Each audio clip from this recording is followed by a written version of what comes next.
poslednú júnovú nedeľu roku 2013 sa v obci Klčov zišli miestni i rodáci z blízka i ďaleka, aby si spoločne pripomenuli 755. výročie prvej písomnej zmienky o obci. Tradícia spoločných stretnutí začala písať už svoju 3. kapitolu. Zdalo sa nám, že to stretnutie rodákov by bolo takéto optimálne. Nie každoročne sa stretávať, ale aspoň raz časom, čiže v tých 5-ročných intervaloch. Urobili sme dneska 3. stretnutie rodákov v rámci tej našej novodobej histórie a chceli by sme určite aj ďalej pokračovať. Klčov za uplynulých 5 rokov od posledného stretnutia rodákov v lete roku 2008 zaznamenal viacero zmien. Tak v našej obci od posledného stretnutia rodákov, čiže za tú dobu 5 rokov, sme sa snažili niečo nové pripraviť pre tých našich občanov a začali sme úpravou alebo rekonštrukciou celého kultúrneho domu. Celá rekonštrukcia kultúrneho domu spočívala vo výmene všetkých okien, dverí, zateplenia budovy, zateplenia strechy, novej krytiny a celej novej fasády. Dokonca z tých finančných prostriedkov sa zvýšilo aj na interiérové niektoré opravy. Ďalej potom sme pokračovali multifunkčným ihriskom, kde sa nám podarilo z úrady vlády dostať dotáciu pre našu obec v hodnote nejakých 42 000 eur. Bolo to málo, my sme ešte potom doplacali do nejakých 100 000 eur. Tretia takáto zaujímavá aktivita bola vybudovanie moderného detského ihriska, výmena nadstavieb, lavičky, mostov v obci. Teraz čakáme na vyhodnotenie projektov, ktoré už sú v Bratislave, čakáme len na podpis zmluvy, vybavenie kultúrneho domu zariadením ako stoly, stoličky, vybavenie posilovne. Momentálne na stole je teraz aj projekt už revitalizácia centrálnej zóny obce, kde sa budeme tiež uchádzať o prostriedky z Európskej únie. Nejakých 200 000 eur sme vložili do budovania a rozšírenia vodovodu, kanalizácie. Participovali sme aj na projektoch a pri budovaní nášho školstva, či už prístavba, rekonštrukcia a nastavba základnej a materskej školy svätého Jana Nepomuckého alebo hudobnej školy. Je to kontinuita na históriu, ktorú tu pred tými 755 rokmi naši predkovia začali s kartuziánmi, od ktorých máme aj vzácny oltár z 1510 roku, lebo sme boli ich patronátna obec. Za tých posledných 5 rokov sa vybudovalo školstvo v tejto obci. Že spolu s pánom starostom sa podarilo nám odkúpiť budovu, ktorá sa mohla rekonštruovať na základnú školu s materskou školou. No a taktiež sa ďalej rozvinula základná umelecká škola, prerastla sa raz tak.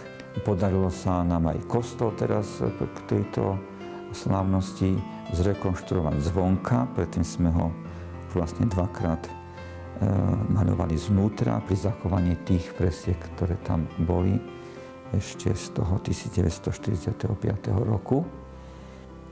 Ľuďom sa podarilo vybudovať novú ulicu, čo je ten znak, že jednak táto obec nevymiera, ľudia neodchádzajú, ba naopak mladí, najmä vnúci, sa rozhodujú predsa v tejto obci usadiť, keď si stavajú tu domy.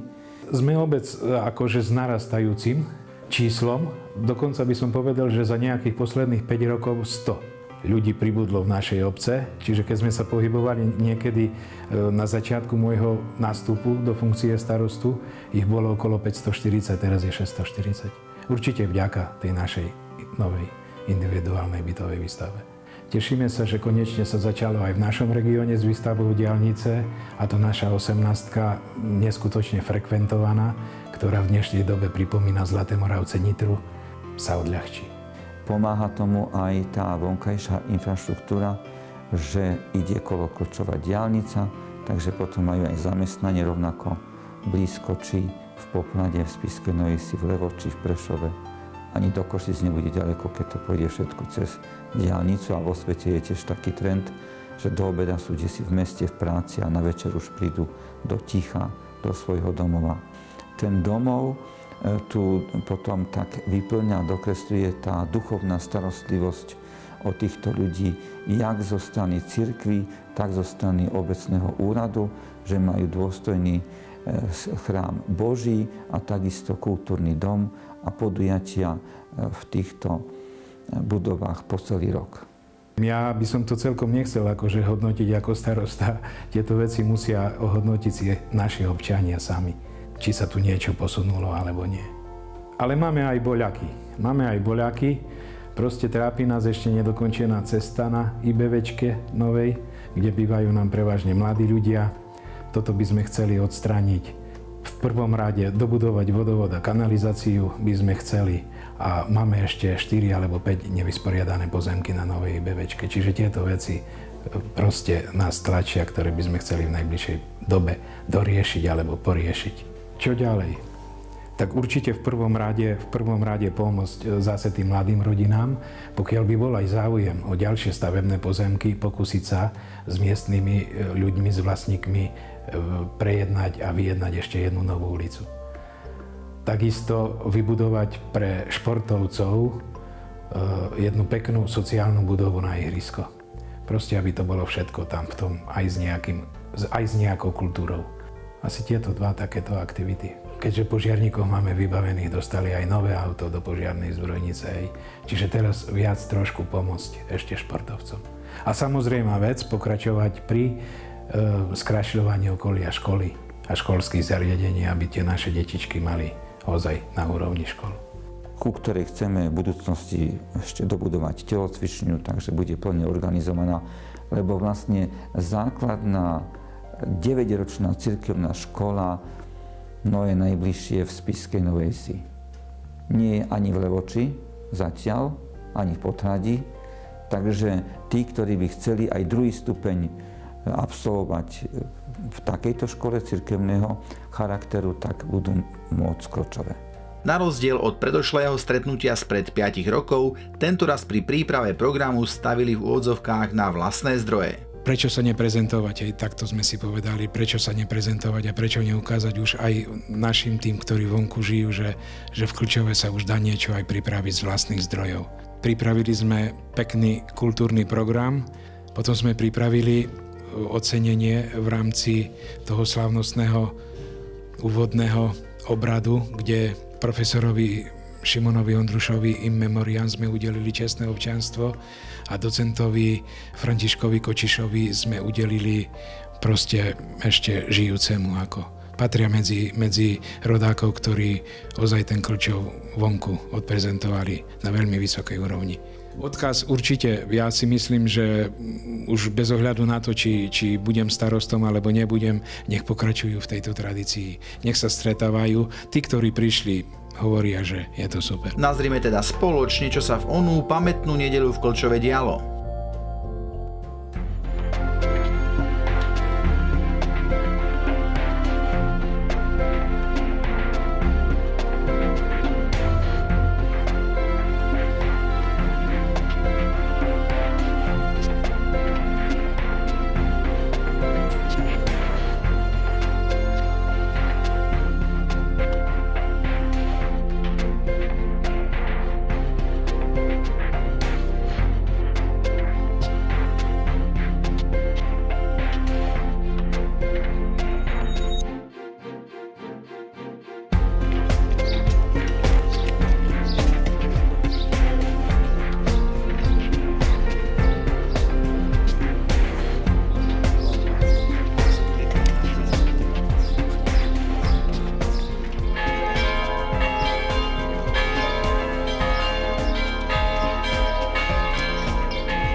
Ducha Svätého.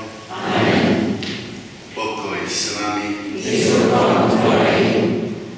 Najdôstojnejší otec biskup, v mene svojom i mene všetkých veriacich vás najsrdečnejšie vítam na tejto slávnostnej svätej omši, na ktorej chceme ďakovať Všemohúcemu Bohu, že už pred 755 rokmi bola prvá písomná zmienka o našej obci a naši predkovia túto obec budovali v duchu tradície svätého Cyrila a Metoda pod osobitnou ochranou Panny Márie, Matky Korčovskej, ktorú máme na oltári pravdepodobne od majstra Pavla Zlevoče. Vítam všetkých rodákov, ktorí prišli, vzácnych hostí. A ďakujem, že ste nás poctili svojou prítomnosťou.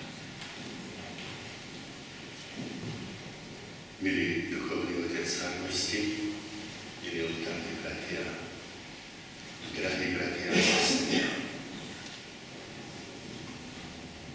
táto obec je starobylou obcov a je to kresťanská obec, to znamená, toto miesto je modlitbami a vierou našich predkov posvätené. A je veľmi dôležité, aby sme v tom posväcovaní pokračovali aj my. Aby toto posvätené miesto modlitbami našich predkov sme my svojou neverou neznesvetili. Vrúcne prosme teda o dar viery, aby sme aj my vedeli pokračovať v tomto duchu našich predkov. Na začiatku zamyslíme sa nad sebou, uznajme svoje hriechy a tak s čistým srdcom pristúpme k Najsvätejšej obeti.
Čítanie zo skutkov apoštolov. V tom čase kráľ Herodes položil ruky na niektorých príslušníkov cirkvi a mučil ich. Jánovho, brata Jakuba, zabil mečom. A keď videl, že sa to Židom páči, rozkázal chytiť aj Petra. Boli práve dni nekasených chlebov. Keď sa ho zmocnil, uvrhol ho do väzenia a dal ho strážiť 4 strážam po 4 vojakoch. Po Veľkej noci ho chcel predviesť ľudu. Petra teda strážili vo väzení. Ale cirkev sa bez prestania modlila k Bohu za neho. V poslednú noc, ako ho mal Herodes predviesť, Peter spal medzi 2 vojakmi, spútaný 2 reťazami a strážnici pred dvermi strážili väzenie. Tu zastal pri ňom Pánov anjel a v miestnosti zažiarilo svetlo. Udrel Petra do boku, zobudil ho a povedal: Vstaň rýchlo! A reťaze mu spadli z rúk. Anjel mu povedal: Opáš sa a oboj si sandále. Keď to urobil, povedal mu: Prehod si plášť a poď za mnou. Vyšiel von a šiel za ním. Ani nevedel, že je to skutočnosť, čo sa dialo skrze anjela. Myslel si, že má videnie. Prešli cez prvú i druhú stráž a došli k železnej bráne, čo vedie do mesta. Tá sa im sama otvorila. Vyšli ňou a keď prešli jednou ulicou, anjel mu zmizol. Tu Peter prišiel k sebe a povedal si: Teraz naozaj viem, že Pán poslal svojho anjela a vyslobodil ma z Herodesovej ruky a zo všetkého, čo očakával židovský ľud. Počuli sme Božie slovo.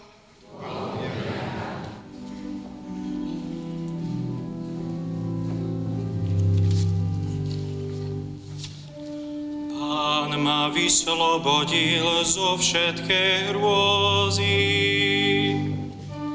Pán ma vyslobodil zo všetkej hrôzy. Pána chcem velebiť v každom čase, moje ústa budú ho vždy chváliť. Pánovi sa bude váliť moja duša, nech to počujú pokorní a nech sa tešia. Pán ma vyslobodil zo všetkej hrôzy. Velebte so mnou Pána a oslavujme jeho meno spoločne. Hľadal som Pána a on ma vyslyšal a vytrhol ma zo všetkej hrôzy. Pán ma vyslobodil zo všetkej hrôzy. Na neho hľaďte a budete žiariť a tvár vám nesčervenie hanbou. Úbožiak zavolal a Pán ho vyslyšal a vyslobodil ho zo všetkých tiesní. Pán ma vyslobodil zo všetkej hrôzy. Ako strážca sa utáborí anjel Pánov okolo Boha bojných a vyslobodí ich. Skúste a presvedčte sa, aký dobrý je Pán. Šťastný človek, čo sa utieka k nemu.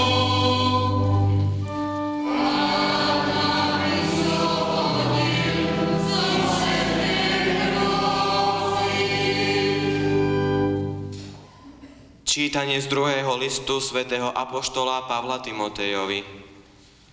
Milovaní, ja mám vyliať svoju krv na obetu, nastáva čas môjho odchodu. Dobrý boj som bojoval, beh som dokončil, vieru som zachoval. Už mám pripravený veniec spravodlivosti, ktorý mi v onen deň dá Pán, spravodlivý sudca, a nie len mne, ale aj všetkým, čo milujú jeho príchod. Pán stál pri mne a posilňoval ma, aby sa cezo mňa naplnilo ohlasovanie a aby ho počuli všetky národy a bol som vyslobodený z tlamy leva. Pán ma vyslobodí zo všetkého zla a zachráni ma pre svoje nebeské kráľovstvo. Jemu sláva na veky vekov. Amen. Počuli sme Božie slovo.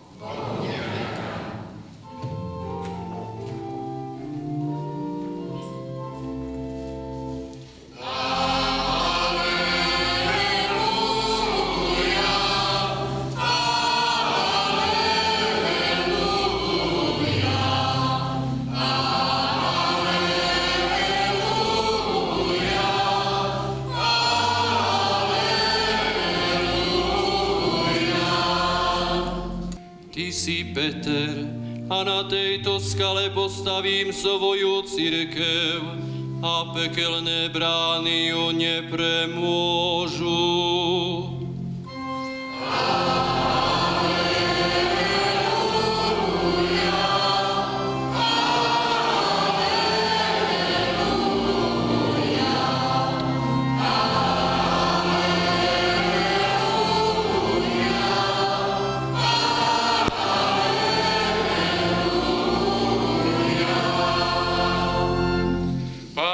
S vami i s duchom tvojim. Čítanie zo svätého Evanjelia podľa Matúša. Sláva tebe, Pane.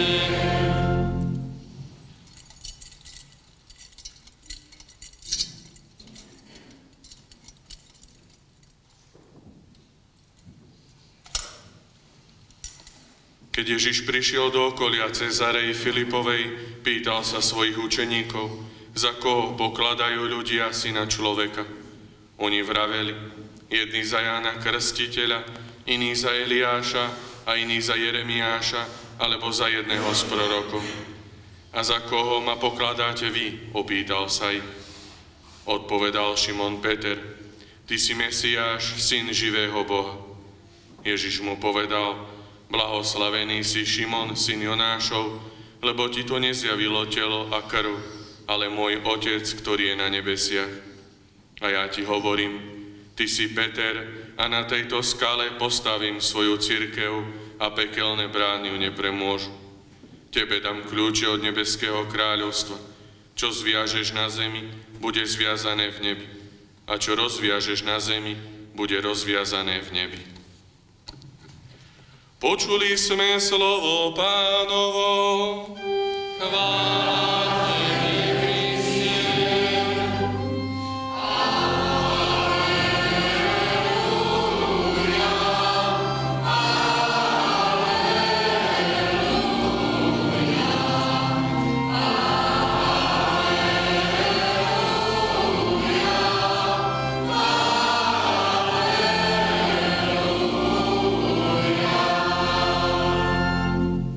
Milí bratia a sestry,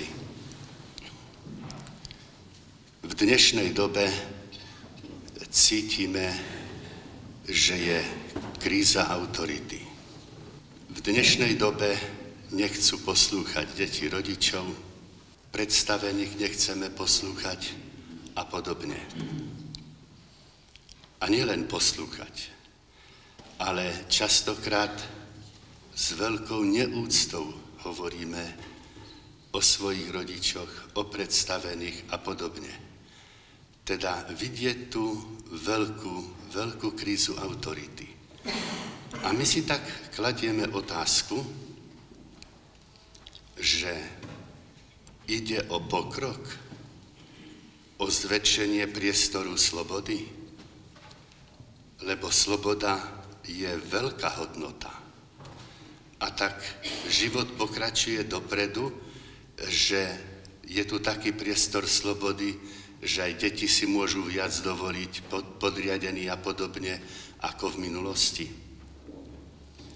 Na túto otázku odpoveď, keď chceme hľadať, tak môžeme ju hľadať v praktickom živote a môžeme ju hľadať aj vo Svetom písme. V praktickom živote to vyzerá takto.